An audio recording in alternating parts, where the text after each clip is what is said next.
Thanks. Namaste and good morning. Let's start our Upanishad class with some peace prayers. Om Guru Brahma, Guru Vishnu, Guru Devo Maheshwara, Guru Sakshat Parbrahma, Tasmai Shri Guruve Namaha.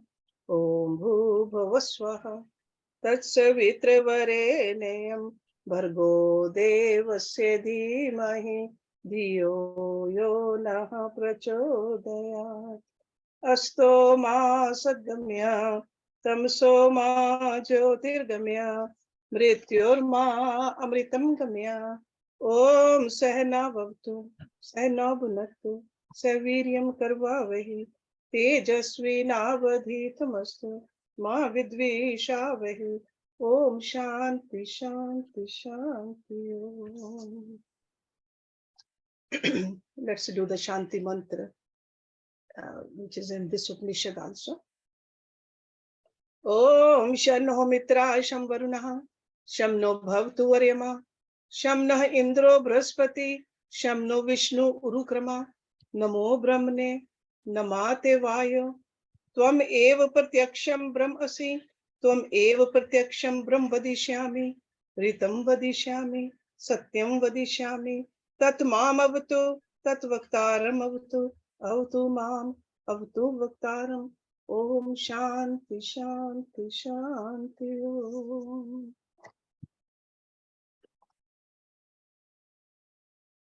We started the third chapter last week and we saw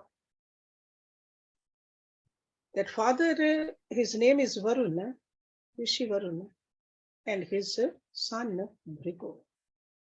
So son goes to the father.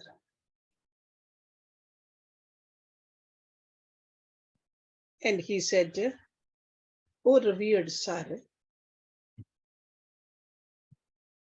Actually, in Sanskrit, he called him Bhagwan. Teach me Brahma.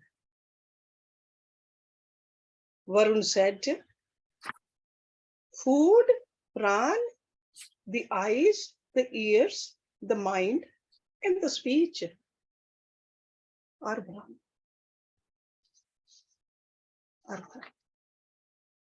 So this is what we discussed last week. Now let's see the explanation of this a little bit in verse number 2. Tamha uvach yataha ve imani bhutani jayante yen jatani jivanti yat paryanti abhi samvishanti tat vijigyasasva tat brahmiti sa tap atapyat sa tapaha taptavaha. Tam means to him. Her means indeed. Uvach said. Yataha, from which? Where means indeed. Imani, all these bhutani beings. Jayante, are born. Yen, by which. Jatani, been born. Jivanti, live. Again, yat means into which. Paryantihi, departing. Abhi samvishantihi, enter. That means that we jigyasasva, crave to know well. That means that Brahma, iti means thus. Sa means he, tapaha, austerity. O tapyat, performed. Sa means he, tapaha, austerity, taptava, having performed. To him, and who is that him? The disciple, Bhrigu, the son. He, and he is who? The Guru, the father, Varuna.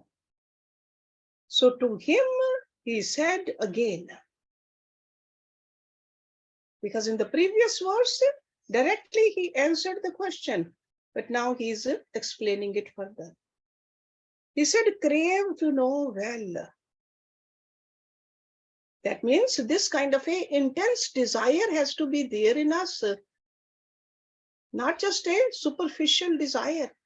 Crave to know well that from which these beings are born. That by which, having been born, these beings live and continue to exist. And that into which, when departing, they all enter. He says that is Brahma. He, now this he means Bhrigu, the student, performed austerity, tapasya. And after having done austerity, then continuation of that is in the next verse. Here we have the most scientific definition of a Brahma, or the ultimate reality, which we call Brahma. It's almost like a reality behind a wave can never be other than the ocean, the water. Because it arises from it, it is sustained by it, and then ultimately it gets dissolved into it. So the same way, we got to think about it. We got to do the tapasya. Where did we come from? How are we existing? And into which will dissolve, become one. The cause of all effects is that from which all effects arise. And during its existence, the cause continues to support the effect, and into the cause, the effect merge. Because they end their separate existence. There's no wave or the ocean separate from the water.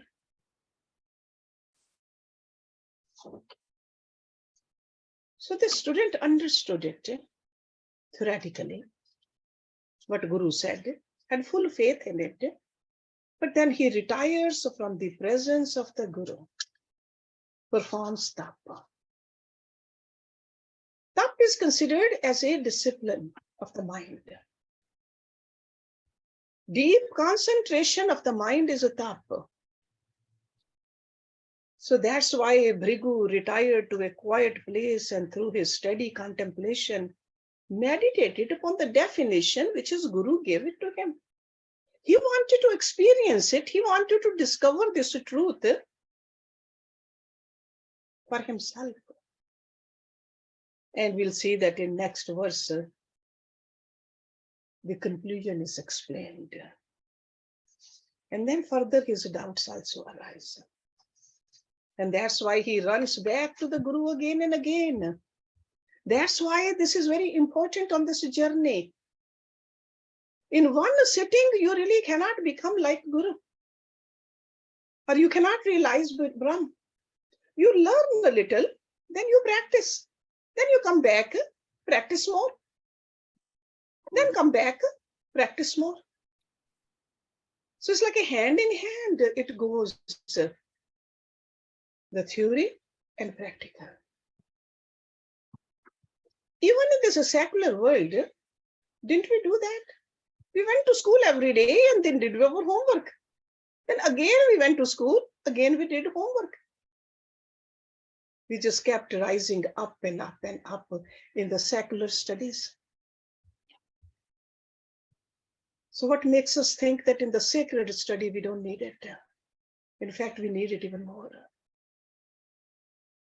In the next one, he says, Annam Brahm iti vyajanat anat hi ev khalu imani bhutani jayante anen jatani jivanti annam paryanti abhisam vishanti iti tat vigyaye punah ev varunam pitram upsansar adhihi bhagvaha Brahm iti tamah uvach tapsaha Brahm vijigyasasva tapaha Brahm iti sa tapa atapyat sa tapaha taptvaha.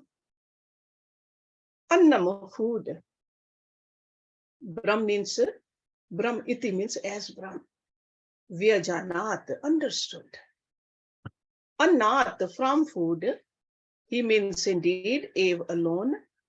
Khalu, certainly. Imani, all these. Bhutani, beings. Jayante, are born. Anen, by food. Jatani, been born. Jivanti, live. Annam, into food.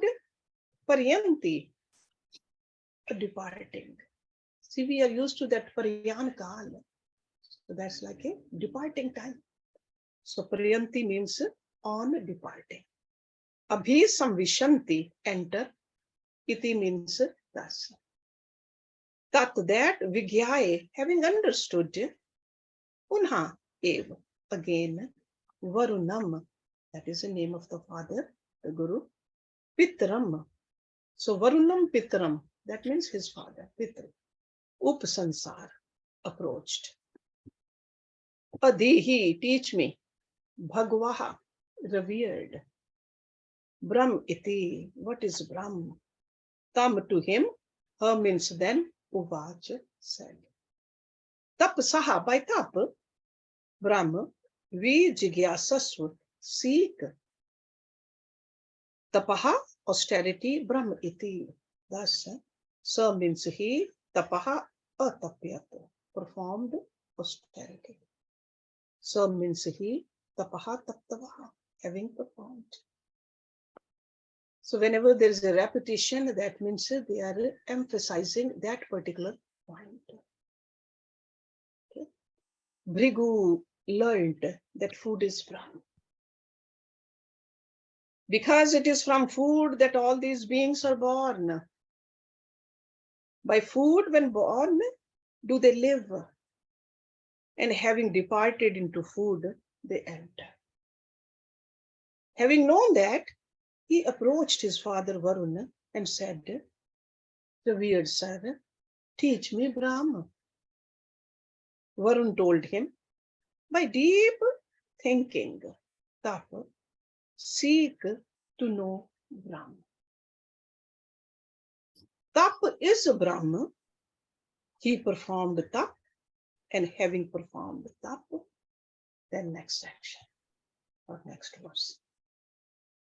So as a result of his initial thoughts, he came to the conclusion that food is the material cause of the world of name and forms.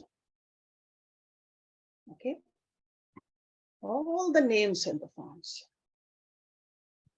So to Bhrigu, food was Brahma. Because food has the distinctive marks of Brahma. All living creatures are born of food. They continue to exist in food, and when they disintegrate themselves at their death, they could be the most revered or the most insignificant creatures. They all have to go to the world of matter, made up of calcium, carbon, phosphorus, etc. Dust to dust. So the physical body, we know that, made up of the 5 great elements, has to go back to the 5 elements. When the life and the warmth departs from this structure. So, Annam, as the cause for the world of matter to exist, see, matter has a positive beginning and an end. We see that. It is ever changing. It's always changing. It can never stay constant. And the changing factor can never be the ultimate reality. So changeless substratum is Brahma. And on that substratum, all the changes are happening. So this annam, or the world of food, is ever changing. And the only permanence about its truth is that it will change. So that's why Bhrigu was not satisfied just with this. And that's why after experiencing it, contemplating upon it, meditating on it, he runs back to his Guru. And that is what we see in this verse. That's why he says, teach me Brahma. And the teacher understood exactly what the trouble was with the boy. And instead of guiding him directly, he was encouraged to do more intense thinking, meditating, or tapasya. The teacher wanted the student to discover for himself the real and the eternal. It has to become our experience. Guru has already experienced it, but the Guru wants the students to experience this too. So he's encouraging his son to get up again on his feet and learn to climb few more steps. That's why he repeats, know the reality through continued application of your right thinking, which is tapasya. Penance is Brahma, he says. Penance, tapasya. Concentrated right thinking called tap itself is called Brahma. It's almost like when we put water on the stove, we say we are making tea. At that time, it's not tea. We are only boiling water. The same thing. He's saying tap is Brahma. Tap will take you towards the Brahma. So in that sense, he's saying tap is Brahma. And the boy with the enthusiasm plunges again into the deeper meditation. And he comes to realize that the expression of the next higher level, Brahma.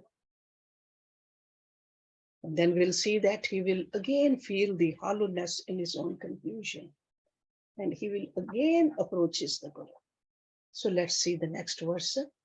Pranaha brahmiti vyajanat pranat hi ev khalu imani bhutani jayante pranen jatani jivanti pranam paryanti abhisam vishanti iti tat vigyaye puna ev varunam pitram upsansar adhihi bhagvaha brahm iti tamha uvach tapsa brahm vijigyasasva tapaha brahm iti satapa atapyat satapa taptavaha. And you see the similar, all the words are same too actually. Just a little bit change over here because he's basically doing the tapasya or meditating on the subtler level now. First on the physical body or the physical name and forms, then into the prana. So pranaha, prana, brahmiti as Brahma, vyajanat understood. Pranat from Brahma. He means indeed Ev alone, Khalu certainly. Imani, all these, Bhutani beings, Jayante or born. Pranen by Prana, Jatani having been born, Jivanti lived. Pranam into Prana, Paryanti on departing, Abhisam Vishanti enter, Iti means us. That means that Vigyai, having understood. Punha again, Varunam, the Varuna, Pitram, his father, Upsansar, approached. Athihi, teach me, Bhagwa, oh, revered. Brahm iti, what is Brahm? Tam means to him, her means then, Uvach said, Tapsaha, by tapasya. We jigyasasva seek to know Brahm. Tapaha Brahm iti. Sa means he, tapaha atapyat performed. So tapaha taptava having performed. So Bhrigu, the student, understood that Pran is Brahman. Because it is from Pran alone that all these living beings are born. Having been born from it, they live by it, and in the end, on departing, they go towards Pran and become one with it. Having known that, he again approached his father, Varun, saying, "O revered sir, instruct me about Brahma." He, Varun, told him, "Desire to know Brahm by tap. Tap is Brahm." He performed tap, and having performed tap, then continuation is into the next verse. So what we can see that Bhrigu reflected over the theme of Brahm again with a concentrated mind, because he was encouraged by his Guru. And he is doing exactly what the Guru is saying. And he came to discover that the vitality expressed in the body, indicated by Pran, is the reality. Wherever there is a life's pulsations, whether it's in a unicellular being or a multiple organism,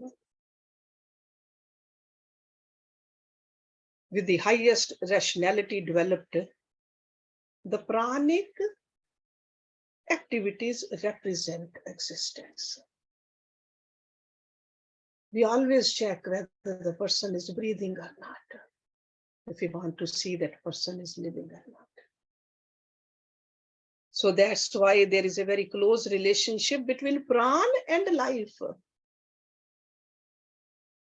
So when he thought, Bhrigu came to the conclusion that from pran, life starts.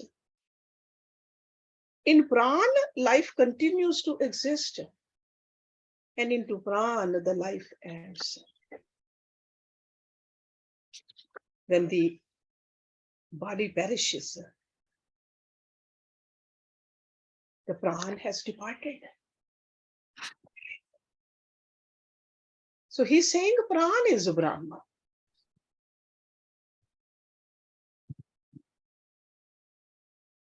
When he was thinking about it, and he continued his contemplation, he could see that his arguments are not without their fallacies. Pran is definitely an efficient cause of the birth, sustenance, and death of the body. But there got to be something higher than pran. When he did the closer examination, pran cannot be Brahma. Because pran, if you look at it, it is not intelligent. It is jad. Because pran in itself is an effect. It has a cause for it. It has a beginning and it has an end. So with that tapasya, he knew that I know pran now, but I know that there is something higher than pran. So that's why he approached his father. But he did his contemplation and his meditation before he went there. He didn't go there just to argue with his father, to his Guru. He approached him with again utmost reverence. Mana Brahm iti vyajanat, manasahi ev khalu imani bhutani jayante, manasaha jatani jivanti, manaha paryanti abhi samvishanti iti, tat vigyaye puna ev varunam pitram upsansar, athihi bhagvah Brahm iti tamha uvach tapsa Brahm vijigyasasva tapaha Brahm iti sa tapaha atapyat sa tapaha taptavaha. Manaha, mind. Brahm iti, as Brahma. Vyajanat, understood. Manasaha, from mind, he means indeed Ev alone. Khalu, certainly. Imani, all these. Bhutani, beings. Jayante, or born. Manasa, by mind. Jatani, having been born. Jivanti, live. Manaha, into mind. Paryanti, are departing. Abhisam vishanti, enter. Iti means thus. Tat means that. Vigyaye, having understood. Punha, again. Varunam, into Varuna. Pitram, his father. Upsansar, approached. Athihi, teach me. Bhagava, sir. Brahm iti, what is Brahm? Tam, to him. Ha means then. Uvach said. Tapsa, by penance, by austerity. Vijigyasasva, seek to know. Tapaha Brahm iti. Sa means he. Tapaha, atapyat, performed. Sa tapaha taptava, he, having performed austerity. He knew that mind is Brahma. So he has climbed another step higher. It is from the mind that all these living beings are produced. Being born from it, they all live by it. And on departing, they enter into the mind and become one with it. Having known that, he again approached his father. Father Varun. What did he say to him? Oh, revered one, teach me Brahma. He, Varun, told him, desire to know Brahma by tap. Tap is Brahma. Bhrigu performed tap, and having performed tap. So continuation is into the next verse. He himself is rejecting the idea that Prana is not Brahma. So it's like his own independent reflections. And when he sufficiently applied his concentrated intelligence, he came to discover in his meditation a subtler factor and understood that mind which controls the prana, the eternal cause of things, is the prana. That mind is subtler and higher than the prana. We know the effect of the prana on the mind. Okay, so he argued over here that mind colors our perceptions. A worried mind even obstructs our digestion, our evacuation, even our circulation. Mind has that kind of effect on the lower. So the intimate relationship of the mind and prana as master and slave is very evident.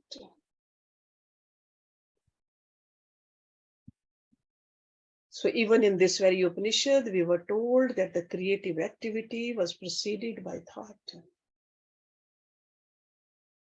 It's like a work of the artist. Or even to write a note to a friend of ours. We must have some kind of a thought in our mind.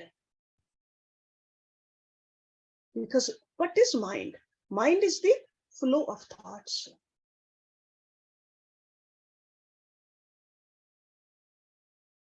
So Bhrigu, the student, decided that mind is the source of all creation. Even in this world, when something needs to be created, even in our own kitchens, a simple act of cooking, first we think about it. The thoughts go in our mind that I got to cook this, then I have to have that. All the ingredients, and then we cook. So mind is the source of all creation. The mind feeds the continuity of existence. And when the mind gets divorced from life, it gets released from the body and continues to exist as a mind.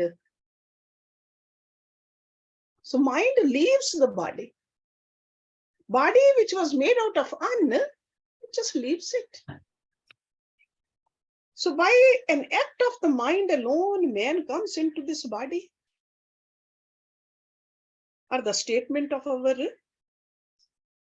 Shrutis, the scriptures, the primary scriptures. In Upanishad, we read that. By an act of the mind alone, man comes into this body, etc. Through this conclusion, because he did the deep meditation, he found that it cannot stand the scrutiny of clearer thoughts, though. Because he thought that mind is an organ of cognition. Even though it's very powerful, in all its activities, it depends upon some another agent who controls it, who dictates it. Where did this come from? From that tapasya he did, from the deep meditations which he performed. So that's why he thought that mind is an effect. It has a cause other than itself. And again, it has no self-luminosity. But it shines only in some borrowed light. That's why mind is considered as moon. Moon shines at night, but it is a borrowed light. The same way mind doesn't have a light of its own. No thoughts ever remain the same. Each thought has a beginning and an end. And if at all the mind has an existence as an entity, it is only in the continuity of the changing thoughts. That's why I always say that mind is what? The flow of thought. They keep on changing. It is finite. Therefore cannot be the supreme Brahma. The changeless substratum upon which alone all changes are possible. That is Brahma. Could not be Brahma, the uncaused cause. See, Brahma is a self-luminous, uncaused cause, and eternally perfect. The mind is not eternally perfect, it keeps on changing. So that's why Bhrigu again approaches his father, his teacher, to check up whether he was fallen away from the grand road of the right thinking. Let's look at next one.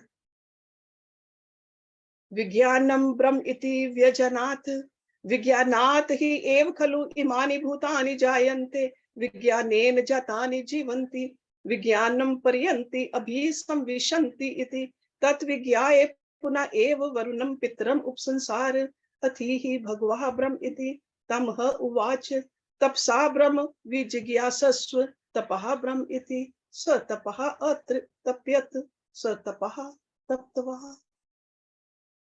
Vijnanam, knowledge. Brahm iti, vyajanat, having understood. Vijnanat, from knowledge. He means indeed, ev means alone, khalu, certainly, imani, all these. Bhutani, beings, jayante, are born. Vijnanen, by knowledge. Jatani, born. Jivanti, live. Vijnanam into knowledge, paryanti departing, abhisamvishanti iti enter. That means that Vigyaye, having understood, punha eva, again, Varunam Pitram, Varun his father, Upasansar approached.